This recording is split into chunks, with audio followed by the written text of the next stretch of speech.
berjenjang yang kita siapkan nanti untuk timnas senior tuh ada di lokal, di domestik, maupun seleksi pemain diaspora yang ada di Belanda. Hanya satu diaspora yang ikut kemarin. Satu nama tadi oleh Romani juga menurut beberapa yang didatang sekarang sih berada di jalur yang tepat. Seburu-buru si Martin Paes datang ya. Semua yang datang itu kan memberikan impact semua. Sebutkan aja dulu ada David Beckham, Henry, Zidane, dan beberapa pemain yang lain. Turnamen ini internasional loh, 10 negara.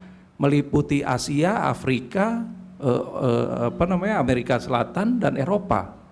Tapi yang nonton nggak lebih dari 500. Bayangkan kemarin di Solo, turnamen U16, judulnya masih Boys Football Turnamen. Satu pertandingan rata-rata 6.000 penonton. Bahkan ketika Indonesia lawan Australia, 15.000 lebih penonton yang hadir ke Stadion Manahan. U16 loh. Keberhasilan dari timnas Indonesia menembus ronde 3 kualifikasi Piala Dunia bukanlah suatu hal yang kebetulan ataupun hasil dari simsalabim ya sahabat Garuda. Ada proses panjang serta kerja keras luar biasa yang dilakukan terutama untuk membangun tim solid ini dalam kurun waktu setahun terakhir. Dan kita semua tahu ya kalau proses Indonesia bersama Coach Sintayong ini masih akan berlangsung setidaknya hingga 2027 mendatang. Itulah mengapa banyak pihak meyakini bahwa Indonesia akan menjadi tim yang lebih tangguh lagi ke depannya, karena dipastikan PSSI di sini bertekad masih ingin menambah kedalaman skuad dengan pemain-pemain diaspora yang berlabel grade A. Sesuatu yang kemudian mengguncang rival-rival ASEAN terutama Malaysia dan Thailand yang melihat Indonesia sebagai ancaman serius, yang para pandit sepak bola negeri jiran bahkan sampai merasa kalau akan jadi sesuatu yang berbahaya jika Indonesia menjadi tim Asia Tenggara pertama yang mampu lolos ke Piala Dunia. Kemudian media Thailand Sportstream kini menjadikan Indonesia sebagai target sekaligus saingan utama, menyingkirkan nama Vietnam yang dianggap sudah jauh menurun dibandingkan sebelumnya. Ya memang tak bisa dipungkiri kalau saat ini timnas Indonesia benar-benar sedang mendapatkan pusat perhatian dari tim-tim pesaing di kawasan ASEAN, khususnya di putaran 3 di ronde ketiga kualifikasi Piala Dunia 2026 zona Asia. Hal itu tak lepas dari keberhasilan Indonesia menjadi satu-satunya wakil ASEAN di ronde 3 kualifikasi Piala Dunia 2026. Nah, menurut seorang pengamat sepak bola Malaysia yang dikutip dari Astro Arena, kalau kesuksesan Indonesia ini tidak terlepas dari dedikasi dan komitmen yang kuat dari seluruh elemen timnas Indonesia dalam memegang teguh prinsip yang ada.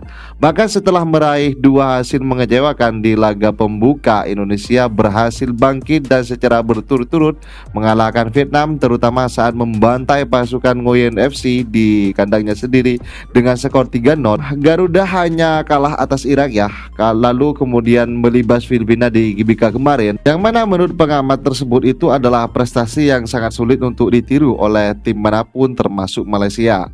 Di sisi lain di sini pengamat tersebut juga menyatakan bahwa akan sangat berbahaya jika Indonesia berhasil lolos ke Piala Dunia. Hal itu akan memperlebar jarak antara Indonesia dengan tim-tim ASEAN lainnya. Sementara itu media Thailand melalui Sportstream di sini secara eksplisit menyebutkan bahwa rival utama mereka kini adalah Indonesia, bukan lagi Vietnam yang sudah loyo. Kemajuan nyata dari timnas Indonesia dengan para pemainnya yang berkarir di Eropa sana menjadikan skuad Garuda sebagai standar yang harus dicapai oleh tim Thailand dalam waktu dekat ini. Hal ini pun senada dengan apa yang disampaikan oleh para dewan PSSI yang saat ini sedang gencar-gencarnya menyampaikan bahwa timnas Indonesia bukanlah sekedar omon-omon belaka yang dilakukan oleh Coach Sintayong bersama Pak Erick Thohir. Tentunya di sini gebrakan yang akan dilakukan ke depannya bersama Coach Sintayong 3 tahun mendatang ini adalah sesuatu yang sangat fantastis dan sungguh luar biasa bagi kita semua sahabat-sahabat Garuda.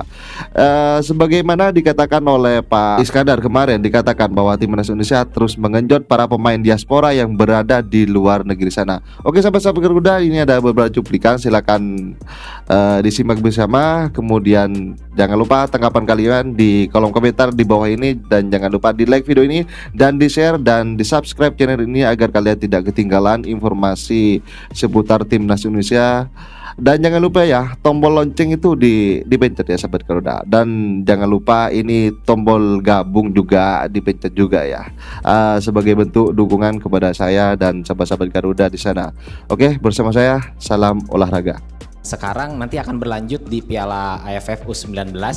Kebetulan manajernya sama. Jadi ini juga jadi salah satu hal yang menurut saya sih terobosan yang tidak biasa gitu, karena biasanya di timnas dulu tiap level umur beda, tapi ini membuktikan kalau memang pembinaan mulai berkesinambungan di PSSI. Jadi biar sama, jadi manajernya harus sama juga, dan memang programnya juga sama, nanti akan masuk kepada ujungnya timnas senior.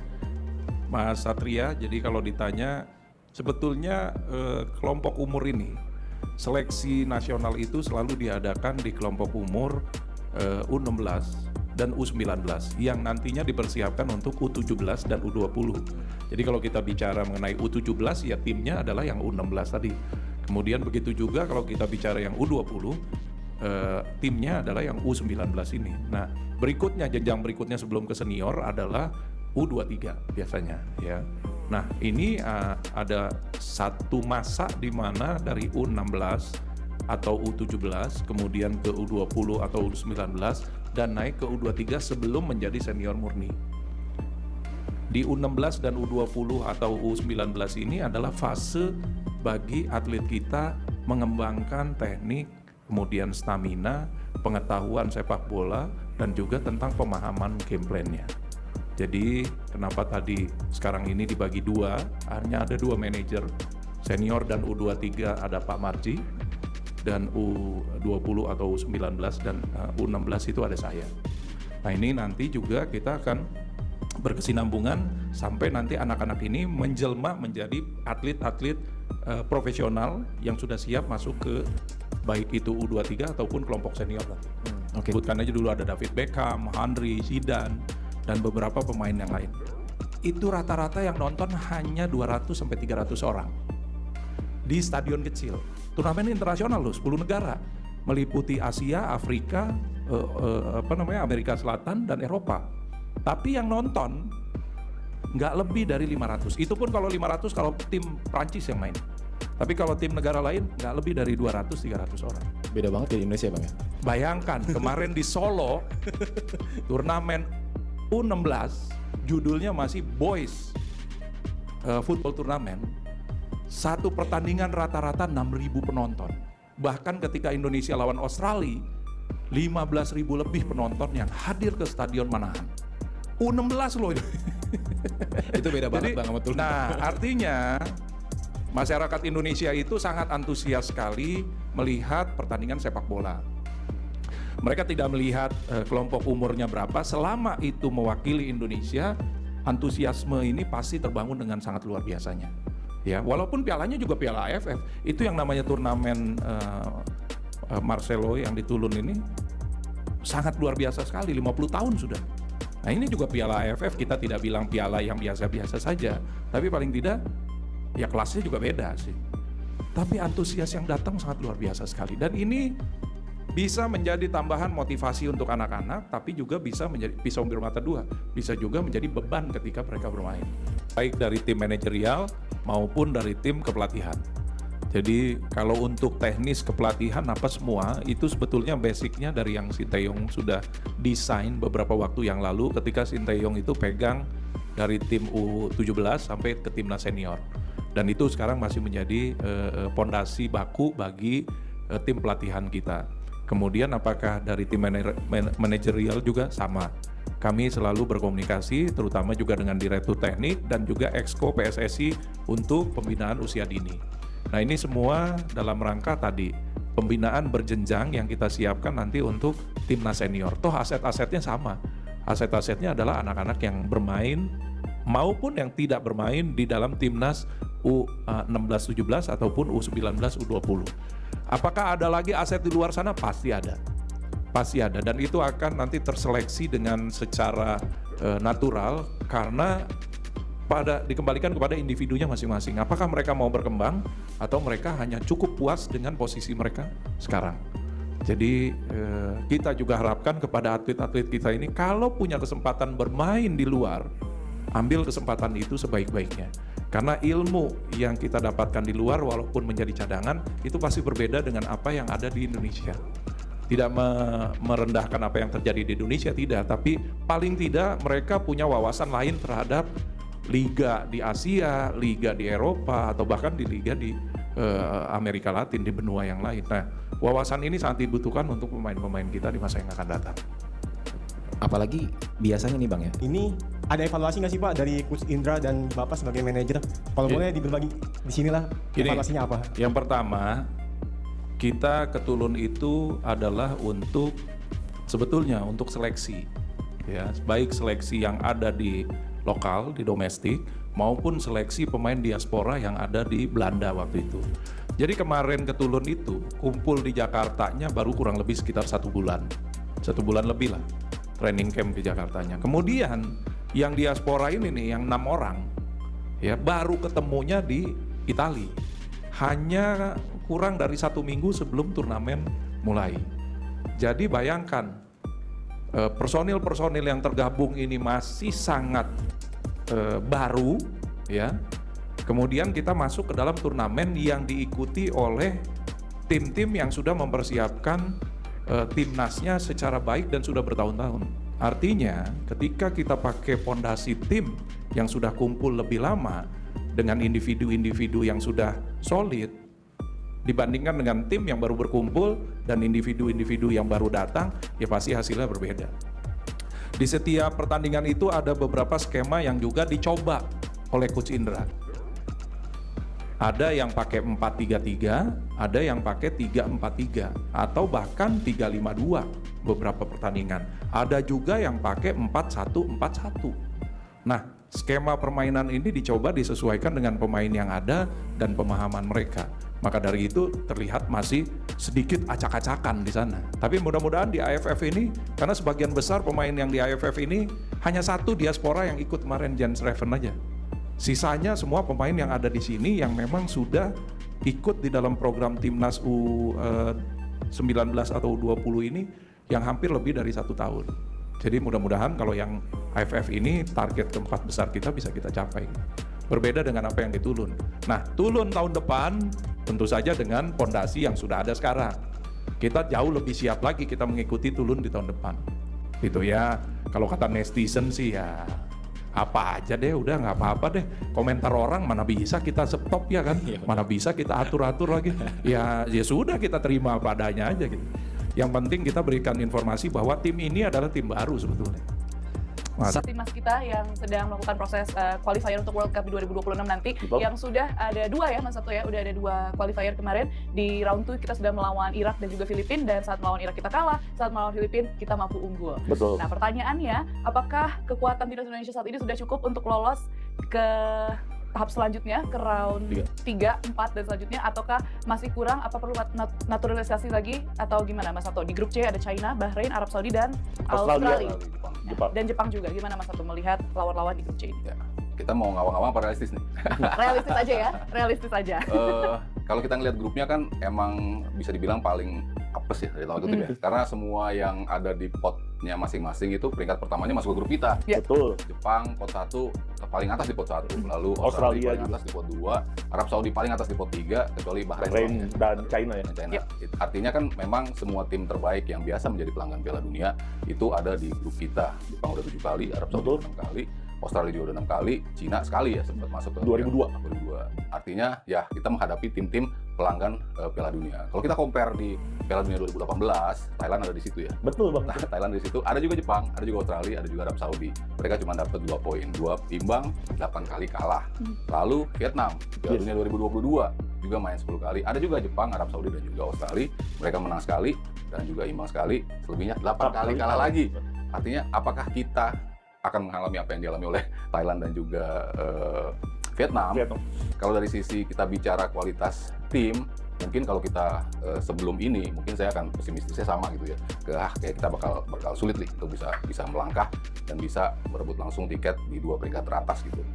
Cuman kalau kita ngelihat kualitas tim kita sekarang, kan kita ada kayak ada harapan, ada optimisme yang kita rasakan dan seluruh publik Indonesia rasakan bahwa tim ini kayaknya punya peluang nih untuk bisa mencuri. Cuman kalau kita bicara peringkat 1-2 kan requirement atau keharusannya adalah bisa menang 5 kali, ada yang menang 6 kali.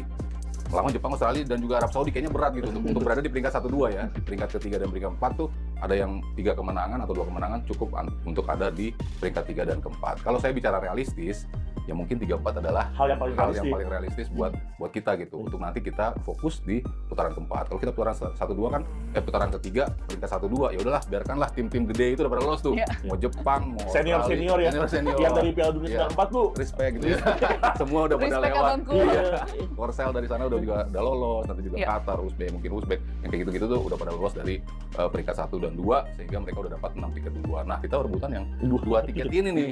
3 tim dari peringkat 3 dan juga peringkat 4 kan akhirnya akan pindah ke playoff ya, di round 4 sama-sama 3 tim. Nah, siapa tahu kita bisa mencuri nih 1 tiket di situ. Kalau apesnya di situ kita nggak dapet ya masih ada. Siapa tahu playoff lah kita masih bisa. Walaupun mungkin lebih berat ya kalau playoff itu kalau nggak salah ketemu Amerika. Iya, banyak zona. Bukan hanya 1 zona tapi 4 zona tuh diadu di situ gitu. Sementara kalau kita bicara peringkat putaran 4 mencuri 1 peringkat dari tim-tim kan yang sudah sisa ya dalam tanda kutip ya. Ya mungkin ada Irak lagi di situ, ada Oman ya tim-tim yang Emirat Arab, Jordania ya mungkin tim-tim yang seperti itu kita masih punya peluang yang mungkin 50-50 untuk bisa lolos ketimbang kita berangan-angan lolos di peringkat 1-2. Ya mungkin gambaran realistisnya seperti itu. Nah, untuk kita Beberapa yang didatang sekarang sih sebetulnya kita melihat bahwa scouting ya yang dilakukan oleh PSSI dan timnya tuh berada di jalur yang tepat. Semua yang datang itu kan memberikan impact semua. Betul. Sesuai dengan kebutuhan, posisinya pun sesuai. Jadi kita nggak pernah lihat pemain datang dan akhirnya mubazir gitu kan. Kecuali 10 tahun lalu. Ya, maksudnya di era sekarang. Di era sekarang kan semua pemain yang datang tuh ada impactnya. Walaupun di awal mungkin Nathan sempat kita lihat pemainnya kayak gini ya. Habis itu langsung luar biasa. Hubner pemainnya kayak gitu langsung. Jadi siapapun yang diincar ke depannya, saya rasa itu sudah melalui screening yang tepat. Dan tadi misalnya Noe bertanya sih, saya pengen buru-buru sih Martin Paes sih datang ya. Iya, saya pengen. Tapi emang salah satunya Martin Paes karena memang kita lihat Martin Paes Mas Septo tambahan, dia tuh pemain yang kita tahu main di FC Dallas, tapi memang secara timnya memang berat ya FC Dallas ada di papan bawah, tapi secara kualitas individu Martin Paes benar-benar dia masuk All-Star ya? All-Star. Dia kan pernah beberapa kali ketemu Messi kan ya. Lebih salah satu tendangan penaltinya Messi. Bahkan infonya Martin Paes diincar oleh salah satu klub Italia. Wah, berarti terbukti memang kualitasnya dari klub di Italia. Ditambah ada engagementnya pastinya ya. Oh, jelas. Bonus. Itu bonus loh. Bonus itu diperlukan loh, Bir. Bonus, tapi satu nama tadi oleh Romani juga menurut saya juga boleh dicoba karena sebagai tambahan ketika di FC Emmen yang tadi Mas Sabto bilang dia main double digit, dia step up kan dari SD divisi di area divisi di Utrecht yang tim papan tengah, dia bisa main double digit. Untuk striker muda itu menurut saya cukup bagus untuk minute play dan masih bisa cetak gol. Jadi menurut saya dua pemain ini saya harap secepatnya bergabung bersama PSSI untuk memberikan yang terbaik di QWC round 3 di bulan September nanti. Dan kita harapkan Martin Paes bisa segera bergabung ya nanti di round 3. Semoga secepatnya bisa kita doakan bersama ya teman Nala juga. Nah, pertanyaan terakhir buat Mas Sabto dan Labib. Coach STY bilang katanya bukan tipnya nih untuk masuk ke Piala Dunia. Gimana pendapatnya Labib dan Mas Sabto? Agak semi-cenayang kan STY kan? Iya. Dia kan STY kan kemarin bilang mau semifinal gitu kan. Yang orang-orang bilang masa sih ke semifinal. Ternyata benar. Dia bilang mungkin mau semifinal ya. Dia apa yang dia lontarkan tuh kayaknya apa yang nanti akan terjadi buat manifesting ya jatuhnya. Betul. Tapi kalau nggak lolos menurut dia ya mungkin dia berpikir realistis ya. Ya maksudnya nggak ingin memberikan ekspektasi terlalu besar terhadap pemain, terhadap publik atau kadang musuh besar ya. Ekspektasi kita kan sangat besar karena memang kesempatannya emang besar. Karena kan kita belum pernah sampai ke level pertama kali ke level ini dan pertama kali Asia tuh mendapat jatah 8,5. Ini paling mahal nih. Paling banyak mendapat jatahnya. Jadi ada potensi kita untuk lolos yang sebelumnya kayaknya nggak mungkin lah kita lolos. Sekarang nih kayaknya bisa nih lolos tuh. Jadi ekspektasi kan besar. Ya mungkin STY mencoba agak sedikit meredam sehingga pemainnya tuh bisa lepas mainnya. nggak terbebani, waduh kalah, oke lah kita nggak bakal lolos kan, mungkin masih ada pertandingan kedua, masih ada pertandingan ketiga, kan kita 10 pertandingan nih kita bermain, kalaupun kita nggak lolos masih ada round 4. Betul. Ya kalau bicara bagi